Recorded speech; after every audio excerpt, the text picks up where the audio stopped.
And we're live. Good morning, good afternoon, good evening, and hello if you're watching the replay or listening to the replay. Welcome to Small Business Growth Strategies with myself, Odette, and Janine Cabo from JDC. And together we hosted the very first Business with Altitude Summit, which was stacks and stacks of fun. We hosted it in South Africa, but we hosted people from all over the world. So if you missed it, I suggest you pop us an email or send us a note or drop it in the comments and we can hook you up with the replays and access to probably the most amazing content this side of 2023. So today we are going to talk about digital transformation. Now, I have to admit, I am not a fan of technology in as much as I feel like an idiot most of the time. However, it is part of life. And sometimes we have to be dumb to become smart. So Janine, don't you just want to put us out of our misery? What on earth is digital transformation and why should we care? Hi, Odette, and thank you for the session. Let me give you the definition of digital transformation, and then we break it down from there. And then you'll see it's not as daunting as what it really sounds and looks, but we're actually doing it already every day. So digital transformation refers to the adoption of digital technologies and strategies by rethinking our business processes, so that there is a plus to this, that we can drive innovation, we can improve our efficiency, and we can meet the evolving customer demands. Because this is the reality, is that customer demands is ever evolving. And the reason for that is because technology is evolving all the time. So they are like, ooh, my iPhone can do that now. Ooh, my Samsung can do that now. Oh, okay. So now the person where I'm buying the products from also needs to be able to evolve and give me that function. So that's the reason why digital transformation is so important, is because things are transforming all the time. And if you, as the person giving the product and selling the product, is not evolving also with the digital age, you're not relevant anymore.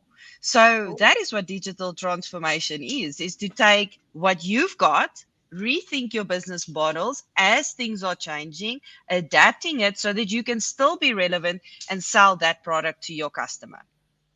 That's a fantastic point, because there are a lot of businesses that did not transform and found themselves in hot water. Kodak comes to mind.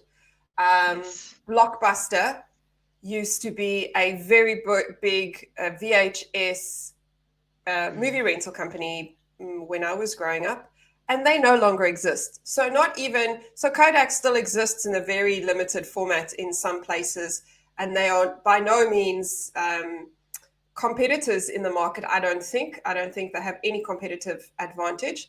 But probably the best example would be Blockbuster, who was a really, really successful business in the 90s and who no longer exists. So I 100% agree, even though I don't love technology because it makes me feel so uncomfortable. We have to transform our businesses. And also, I think what we tend to miss is once we get past the discomfort, some of the benefits are cost efficiencies. We learn to do things better, smarter, faster, cheaper. If you can automate something, there's that dreaded word again, automate. Yes, if you can automate something, you can get your team to spend time on stuff that matters. So if I can automate the spreadsheet to populate itself, my team can go and focus on delivering exceptional experiences for my customers. And that they care about more than my admin. That's actually my problem, not their problem. Isn't that so true? It's so true, and you are able to give your customer so much more. Let me give you a simple example. There's programs that most people use. I know Monday, there's ClickUp, there's these type of programs that can make your life so much easier. So what you can do is you upload your customer as an example, right? Put in their name, surname, what company they are from. You put in their birthday. You automate that when it's their birthday, it gives you a reminder so that you can contact that client of yours and say happy birthday.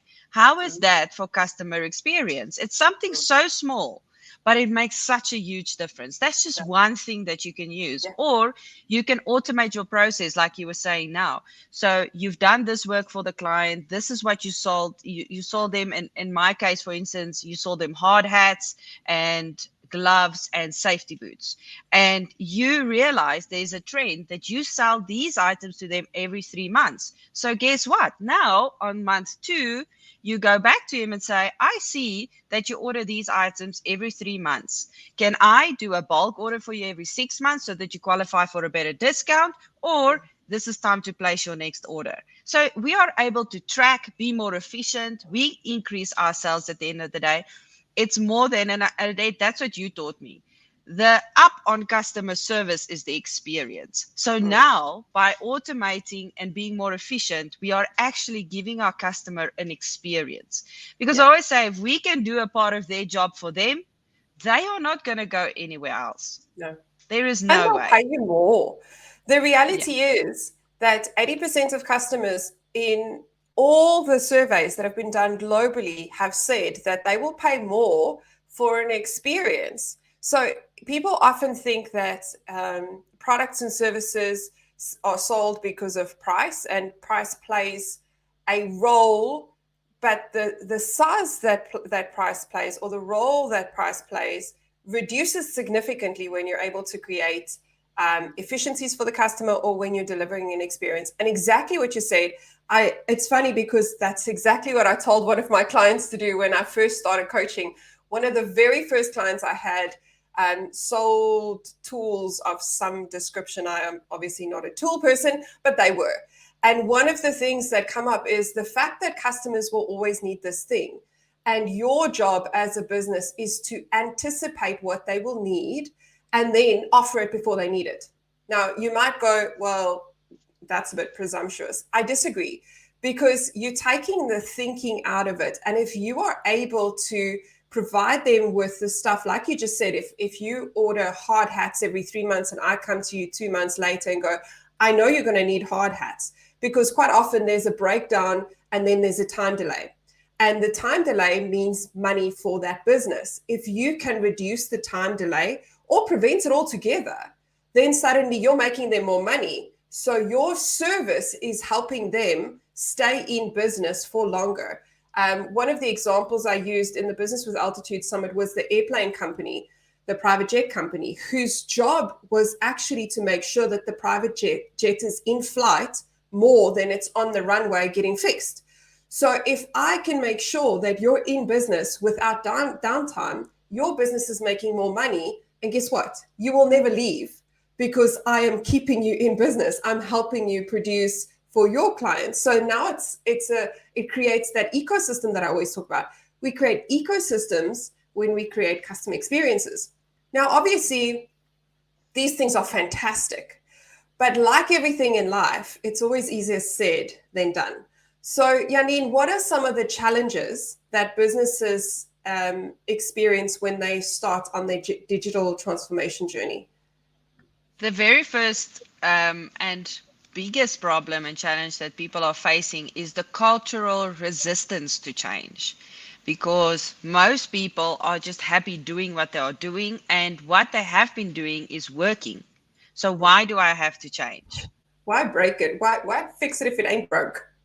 Yes. So that's actually a very damaging statement for businesses, because we always have to be improving, we always have to be changing, and so much more. And like you said, in the summit we mentioned how fast information is doubling up, where at the moment it's doubling up every 12 hours, where in the 17th century what we see in our daily newspaper that gets delivered at our door that we don't even read, but that daily newspaper was the amount of information that a person got within its 100 years of which he lived. We now get that every 12 hours. So we cannot anymore just be okay with just this thing is working.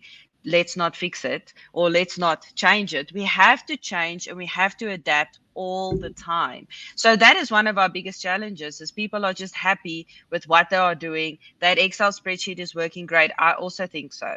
But there's other things that can help you make that even more efficient and bring your team on board. Because let's take a spreadsheet as an example. It's not necessarily Excel, it could be anyone. But that spreadsheet is just in front of you. But what if the whole team can be in on that one spreadsheet and everybody can be working on that same spreadsheet at the same time? We're saving costs, we're being more efficient, we're being more productive, and we're getting more done in a smaller space of time. So that cultural resistance to change is one of the biggest things that people struggle with. And then is the system integration. So obviously you had something that worked. Now your superior comes and they're like, it ain't working anymore. Now we need to integrate it with other systems. Or sometimes we have to start all over because now we're getting something great or another system like Monday.com and it's beautiful. But I have to take everything that I've worked on for the last 10 years and I have to now integrate it into a new system. And that sometimes can be a daunting task. And that's another reason why people then like, you know what, now I'm happy, my stuff is working for me. So we look into the fact that how much time and how daunting the task is going to be to transform, that we don't see the advantage of the actual digital transformation. And then I would say the last thing would be the data and the security, keeping in mind that with all the digital side, we have other threats and disadvantages that can play a part as well. So we have to sharpen our pencils and skills when it comes to the data and the security of all our digital assets at the end of the day. I totally agree. My thought around the spreadsheet was, what if you could get rid of it altogether? That's kind of, like, yes, we had that spreadsheet. Yes, the person that retired 5 years ago taught you how to use that spreadsheet. But what if we could, create a process that didn't need it? I also think some of the challenges around the digital transformation is the lack of strategy. When we started the summit, one of the first things we did was strategy. And there's a reason we do that, is because if you don't know what your purpose is and you don't know where you're going, then your team is busy, but they're not effective. So we're all little busy bees running around like crazy people, but we're doing stuff that's not moving us collectively in the same direction. And when it comes to digital transformation, there is probably nothing more important than having a strategy in place, not only in terms of the steps we have to take, but where we're going. Because if we don't have that, then we often make decisions on transformation where we replace the Excel spreadsheet with a Google sheet instead of finding a system that takes the spreadsheet out altogether. Because yes, you can move from Excel to Google Sheets and suddenly like the whole team can see it and there's some efficiency gain in that. But what if you could take it out altogether and something else sits in its place and you don't even have to do that step anymore? Now you've got that 10 minutes that you would have spent on the spreadsheet. You've got it to go work on a client, which I think is so much more powerful. But you can't get to that point if the leadership team hasn't got a strategy, which brings me to another point, which is the lack of leadership when it comes to digital transformation. As leaders, we feel like we need to have the answers. And I've said it when we started this conversation, I don't like being uncomfortable. I don't like not knowing. And as a leader, sometimes you have to say, well, I actually don't know how this thing works, but I know that there are efficiency gains and there are people way smarter than me that can help me implement this, that can help the team understand this, and that can help take our business not just 2 steps forward, but 10 steps forward. Suddenly, a process that would have taken you 3 hours is now being done in 10 minutes because you've got some really clever person who's come in to do this thing and show you how this thing has optimized your time or taken out steps that made sense at the time because that was the only technology that was available. But now with new technology, you don't have to make those steps anymore. And I think there's 2 other issues that probably fits into this. And the first is resources. And one of the conversations that I have with Christo quite often is you have to slow down to speed up. And sometimes when it comes to digital transformation, you need additional resources, which means you're going to slow down. But when you do that and you take the time to take your team on the journey, you understand and you build with the customer in mind, you can show exponential speeding up of your process, of your business, of your competitive advantage, of a multitude of things. But then also, in addition to that, there are compliance issues. Depending on the environment that you work in, you may need to consider compliance requirements. But again, that's where you have clever people. We employ clever people who then tell us what we need to know so that we can create a business that is compliant, Exactly. sustainable, and the competitive advantage is there. We don't employ smart people to tell them what to do, because then we're just wasting our time. Exactly. And I think a lot of the time what happens also is we think that if I'm the business owner, I should have all the answers. And that's a big myth because exactly what you're saying, you employ the smart people to do the things that you don't have experience about and Yeah. experience of. You don't have to do everything, and you certainly do not have to know everything, but you have to employ the right people. That's 100% true. So now that we know what the challenges are, and there are many, and I mean, we could go on the challenge list for quite some time. Yes, However, true. that's like a very glim view of the Mm. world. And I think there's so much more to be said about the benefits that comes from digital transformation. What are some of the big benefits that stand out for you? Let's also look at how they can effectively plan this digital transformation because a lot of the times people are like, I need to understand what's going into this before I even decide whether I'm going to go and do this. And it's really more simple than what people think, right? So if we do an assessment of the current state, what we've got, right? The same way that you planned your business plan a while ago and you're like, what is my strengths? What is my weaknesses? What do I have? Rather than exactly like you said now, let's not focus on all the disadvantages, but what do I have? What is the advantages that I have? What is my strengths? What are those things? And where are the areas that I need to do and make improvement? Because if we figure this out, right, our goals and our priorities will become much more clearer. And Yes. then it becomes easier, and that's one of the benefits. It becomes easier than to shunt that spreadsheet because you're like, oh wow, that aha moment. I don't need this anymore. Yeah. You know, because I'm really good at this. I'm really good at that. This is my strengths. And it's like, okay, I don't need that process. And you're going to find that if you do this assessment, you're going to be more effective. You're going to have more time, like you said earlier, in the day to do what you're really good at. Really, really good at. And I think, and it's not a thing. So don't hear what I'm not saying. I'm not blaming COVID. I'm not saying it's COVID's fault. But COVID got us to a standstill and a place of standstill where we had to reassess many things, which I think was a very big advantage I because agree. otherwise we would have just keeping on. We were forced to stand still, right? And with that, it helps us to develop this roadmap so we can outline the investments that we need to make, the organizational changes that we need to make, and also how long it's going to take us to implement this. It doesn't Absolutely. have to take it doesn't have to take years to implement it. Just take little things at a time and implement it. I like what you said, and that's very, very valuable and very true. Sometimes we have to slow down in order to speed up. Because if you can take 3 months of your business and slow down a little bit in order to speed up for the next 10, you're not only slowing down to speed up, but you're now moving into what I call the law of the big mo that I learned from John Maxwell is the law of momentum. That the more you do that, the more of that you will be able to do. So now you're building momentum. And you're going to look back in 10 years from now and going to be like, I know that 3 months was so hard. You know, it Yes. felt like I was never going to get up again, but look where I am now. I'm much Absolutely. faster, much more productive, much more efficient than what I've ever been. And I think the other thing is also the other advantage is now your departments and your teams can really work together and collaborate on every single level of the business. And that is really very important for the successful execution of any digital transformation strategy. I agree. So I want to just, for those of you who are taking notes, and if you're not, you should be, I want to point out the process. The process is assess your current state, do a gap assessment, go see where you are, where you want to go, and how you are going to get there. The how you are going to get there comes with the technologies. And there are a lot of, actually, most technology companies will come and do an RFI or an RFP for you for free and pull out everything. And you know what?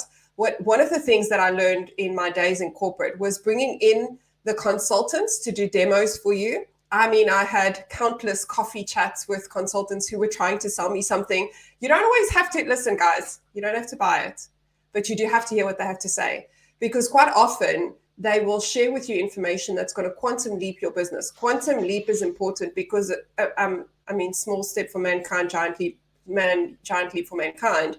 That's what you want to do for your business. You want to do giant leaps, and you can only do that when you have the right information. So it's about getting the information from those consultants so that you understand what's available in the market, then do an assessment between all of them to see what it is you need to do. And as Janine said, you are not going to necessarily do a full digital transformation right now. You identify the things that are going to give you the biggest wins. You can only do that if you've actually checked out your business, right? Like none of this is able to happen if you're just quickly glancing at your business, glancing back and going, I need to update my spreadsheet. No, guys, if we can get rid of the spreadsheet, let's get rid of the spreadsheet. Something that business often overlooks is getting buy-in from leadership. So depending on the size of your team, maybe it's just you and a couple of your team members. Not too much buy-in that needs to be done, but you still have to bring them on the journey. Maybe you're a much bigger business and you have an executive team and a small admin team or whatever behind that. You have to bring everyone on the journey. That means slow down to speed up. Why are we doing this? How will this benefit them? People generally don't like change because it makes them feel uncomfortable. It makes us feel like we don't know what we're doing. And that's okay because it's completely human. However, when you give them space to say, geez, Janine, I'm uncomfortable with this. I don't know what I'm doing. And you go, that's okay. I don't know either. That's why we have this person here. They're going to show us how it's done. It makes the process just so much more fun. And you also build camaraderie and culture when you go through that process. I think one of the other biggest mistakes that businesses make when it comes to implementing these things is that they don't know upfront what they're going to measure, because they haven't done the assessment, and they also don't know actually where they're going. They're just like, oh, we're going to implement the system. Okay, but why? Why are we implementing the system? What are the things we expect to see? And then measure it. Because those systems or the automations or the whatever, those people generally come and say, we can give you a 10% increase on your efficiency. We can send you 50% of your team's time. We can speed up your process by X amount. Those things are important. And what gets measured gets managed. Now you implement the system and you can show your team they had to slow down for 3 months. But after the 3 months, you can show them, look, guys, you spend all this time doing this work. We are super duper grateful. Now we've saved you half a day. Isn't that amazing? What are you going to do with that time? Let's go and help our customers, right? And I think also, the other two things that we have to be aware of is being flexible, because when it comes to transformation of any digital product, there will be things that takes longer than you thought. It's more expensive than you thought it was going to be. It's a lot harder than you thought it was going to be. So upfront, let me let you know, anything that's tech related is not probably going to go according to your plan, and that's okay. We have to be flexible. And then probably the most important thing we have to do is celebrate the success. And I'm not saying celebrate after the 3 months once you've implemented this thing. No, your team made it past the first week and they haven't walked out on you. That's a success you celebrate. Your team is with you on this journey and your customers have not left you. That's a success you celebrate. We have to celebrate the small things so that when the big things come, we're like there and it's amazing and it's awesome. Yeah. It's so true, Odette. And one of the things that you mentioned also is with the smaller businesses, when you don't have that many people to go back to, that is an advantage because it means the change can come faster. Yes. Right? You are more agile, you are faster. You don't have to implement an entire change management program in order to get everybody on board. We're sitting around a table having a coffee and say, right, guys, this and this and this is what we're going to do. And this is how we're going to do it. Hold Yes. on and be with me on this journey. Let's go for it. Yes, I don't have all the answers, neither do you. But as we move through this process, we'll figure this out and we're going to get on to the other side. And the other advantage of technology is even when it goes not as planned, guess what? It's going to get better. And it's Yes. not going to be long from now, because that is the thing with digital transformation. It's always transforming. And if you don't have the answer now and your website can't sell that product like you want it to do, just hold on. It's coming. I promise you it's coming. It's just about staying on top of it. The solution is going to be there, because if you facing that problem, somebody else is too. And the That's right. developer is already saying, we people are facing this problem. We need to fix it. We need to come up with something. And guess what? There they go, engineers back at work, and they fix that thing for you. And in no time, you'll be able to sell it exactly the way you want it. That's also the reason that digital is transforming all the time, because we, as the customers, puts the demand on the person that is developing the products. That's so true. So I think when it comes to digital transformation, I think people miss the fact that the customer often is driving the digital Yes. transformation. And I say that because our experience expectations are being formed by everything that happens around us. So Tesla, electric cars, listen, it won't be long before they expect Toyota to do exactly what Tesla does.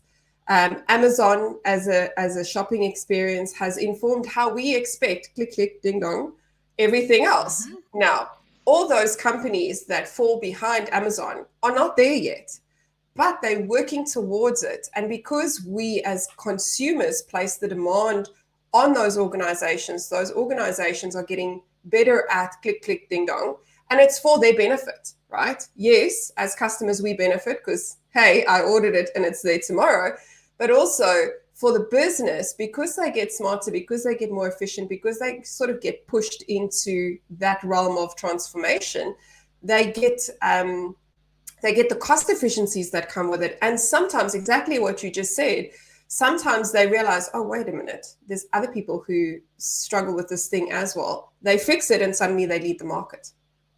Yeah. And now you can see why I said right in the beginning is if we don't transform digitally, we fall behind. We are no longer relevant. We are no longer the leaders in the industry where you were, because somebody else, just because they have taken the time to slow down to speed up, they are ahead of the competition. They are just going for it. They're ahead. End of the story. Yeah, that's 100% true. So, can you share with us examples of organizations that you've seen that have transformed digitally successfully? Yes, absolutely. So one of my favorites is Starbucks. So what they've done is they've developed an app, and you can now order your coffee ahead of time. But with that, you can obviously also customize your drink how you want it and all of that, right? So first of all, they've taken time out of the equation and they made it personal. And then the last thing is something that drives me is rewards. So if you do certain things on their app, then you get rewarded for that. And I love that. It's the same with one of the medical aid schemes. If you do certain things, you get awarded with points and miles and stuff like that. So what does it do? It drives me as a person to use the technology, because not only is it personalized, it's time efficient, and I'm getting rewarded. So that was one of the things that Starbucks did, which was very successful. And you will see as we also moving into the Web3 area and arena of business, is that's what you're going to see a lot more of. Loyalty programs. I would say it died down a bit, but it's coming back very, very strong. So reward programs, loyalty programs. And another example is General Electric, or GE. So what they did is they employed, or they deploy, let me rather say it like that, the Internet of Things into all their technologies. So with doing that, or by doing that, right, they are now able to collect all this data, analyze the real-time data of the machines that is currently operating. Therefore, they're reducing their downtime, they're increasing their efficiency, and obviously they are upscaling their production, because we said it takes time out of the equation, it makes us more productive and more efficient. So at the end of the day, their sales goes up, Starbucks and GE, because they are more effective, more efficient. They are making it personal for people, and people are getting rewarded. It's totally a win-win situation that is happening. Absolutely. So I guess for the people who are sitting there going, yeah, but that's Starbucks, or yeah, that's GE, we have a fuel company here in Australia. They're called an OTR, and as far as I know, they were only in South Australia. They are now moving nationally to the rest of Australia. What makes them special is that they have an app. Now, apps, yes, everyone's got an app, but this one's special. You see, you can go and put fuel in your car, scan the QR code, and pay without having to go into the shop at all, which means I stop, I fill up, I leave. Yay, me! That's nothing. Like Starbucks, you can order coffee, and I'm also a loyalty kind of person. So for every fifth coffee I buy, I get one free. So I'm there for every single fifth coffee. And then I make my husband buy coffee on my app so that I get a fifth coffee quicker. And it's those things. So behavioral economics plays a very big part in the sales process. It plays a very big part in the customer experience process. And if you've done any work with behavioral economics, you'll know there are some things that people drive to death, scarcity being one of them. Prime is a really good example. Prime is a product that was sold in Australia, still is being sold in Australia. They drove scarcity, they drove the hype. So they did, with social economics, they did all the right stuff to drive the hype.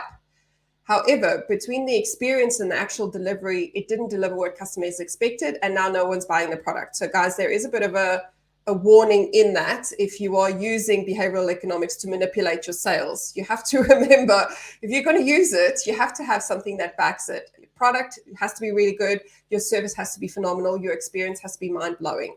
So there's that, but also there's social proof. Us talking about Starbucks, about OTR is social proof. So what are you going to do now? You're probably going to go check out the Starbucks app if you're not already using it. So you're going to go and see if it works, and then you're going to order a coffee and you're going to see what your social proof. It's a behavioral economics principle. The loyalty, I agree, it did die down a little bit as a result of COVID. I think it was just harder for businesses to drive loyalty because we were all locked up, and there's only so much you can do, right? However, guys, COVID's gone. Well, it's not gone, but it's no longer considered a pandemic by the World Economic, the World Health Organization. So it's fair to say that yes, there are still people getting COVID, but no, it is no longer a reason you can cite for your business not doing well. Now is the time for you to jump onto transformation. Now is the time for you to think about your customer experience. If you transform your business with your customer in mind, they will reward you by coming back. Just like Janine said in the beginning, you phone them 2 months in going, hey, I know that you order these things every 3 months. Can I put in another order? Can I bulk order? Can I offer you these things? Your customer goes, oh, I'm not just a number. Isn't that amazing? Paying attention. Yes, I'm definitely going to spend my money with you because you care. Because customers want to feel taken care of. They want to feel like you give a damn and like you're not just a number trying to get their credit card. Yeah. And a last example I can give you basically, and you reminded me of that now when you spoke about the fuel. In Dubai, again, you use an app and you tell them that you want fuel in your car. They literally come there with the truck. They fill up your car, and I understand the safety in Dubai is at another level. So you just leave the keys in the car outside of your house. The truck stops there. They fill up your car, and they leave. And that's about it. You get a notification. It's like, bam, pay, end of the story, done. I mean, how is that for convenience? That is not convenience. That is experience. Because ultimately, that's what we want. As customers, we are looking for things that makes our lives better, that improves the way we feel about ourselves, that saves us time, that saves us money. It's all about the feeling that we have. The fact that you know that your car's being refueled and you don't have to stop and take 10 or 20 minutes out of your even go out of the house. I know. Like, you're just like, oh man, I have made it. I have arrived. Exactly. And that's what it's about. digital transformation is hard. Now, the question is, how do you do it? Well, Janine and I had this conversation, obviously, before we came live, because that's what we do, guys. We chat. And one of the things that I thought of was the fact that when I first started working, someone gave me Office Outlook, and that was before Office Outlook was the pretty cool thing that it is today. And they were like, okay, now you have to go and schedule meetings. And I was like, are you joking? I don't even know how this thing works. However, 6 months in, I was the whiz at Office Outlook because I knew how to schedule meetings. I knew how to move things around. I could send an email. I could delay an email. I could make you think that I send you an email at 2:00 in the morning. And there are still some people who don't know how that works. Shame on you. You should figure it out. Now, the question is, how do you start using technology? And I'm so glad you asked. We have a community called Substack Business with Altitude, where we share these insights and more on transformation, on taking your business to new heights. Now, the question is, how do you use it? It's very easy. I'm going to pop the link in the chat box, and you are just going to subscribe and start using it until you figured out how to use it. And then you just become part of the community. Sometimes it works, sometimes it doesn't, sometimes it feels a little bit uncomfortable, but that's okay, because 6 months in, you will be the Substack boffin, and ta-da! Exactly. And the thing I love about Substack is the fact that you can see videos like we're doing now on Substack. You can read blogs on Substack. You can see normal posts, pictures. It's really a platform, one platform where a community comes together. They can chat, they can learn, and they can grow together. Yes. And it's about community, guys. It's about getting to know the people in your space, getting people who can actually give you legit advice. So you're not asking sommer enige iemand on a Facebook group where every single person reckons they are an expert. You're getting real good advice from people who've been there, done that, and are actively working on these things. And I can tell you that because Janine is probably one of the people I know that's always digging on some sort of platform, figuring out some sort of tech stuff, because it's important. And if you're not connected to the right people, you'll just never know. How many of you didn't know that Substack existed? Shame on you. Okay. Well, now you know. And it also comes in an app, Odette, which is super easy, super convenient. And when you are subscribed to our channel and to our community, when we post something, you'll get a small ping on your phone, and it won't stay on your phone like all the others. It's just there, ping, get it. You are part, just go and have a look, and then you'll read one of our blogs, listen to one of our podcasts, or even look at one of our videos like today. So easy. So, guys, if you weren't sure, we were talking everything digital transformation, what it is, why you should do it, why you should care, and what are some of the things you should look out for. If you have any questions and you're watching the replay or listening to one of our podcasts, hashtag replay in the comments. If you've got questions, pop them in the comment sections. We will respond to your questions, or we might actually do a podcast on your questions. Thank you so much for joining us. Remember to share the feed and let people know that we exist, because you know that you got some serious value out of today and you need other people to also get the same serious value. So make the circle bigger. And then until next time, have a fantastic day, morning, evening, or afternoon. Bye.